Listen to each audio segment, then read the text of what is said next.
In this video, I'm going to show you how to make a div take 100% of the window. As you can see right here, my height is hard-coded.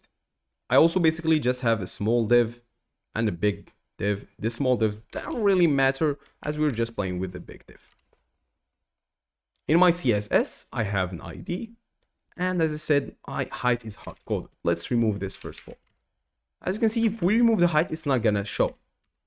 We can do two things. We can either set the height to be actually just 100%. And as you can see, it works.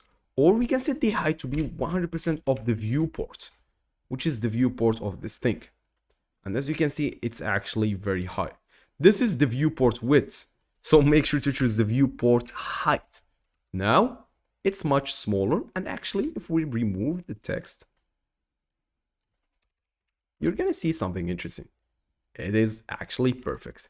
We can also remove the margin to set to 0 for the body. And we are going to see what we are looking for. As you can see, it doesn't go up or down. And as I said, if you set the view width, it's going to make it much taller. And also, the 100% thing basically works perfectly fine. That's it for today's video, guys. Goodbye.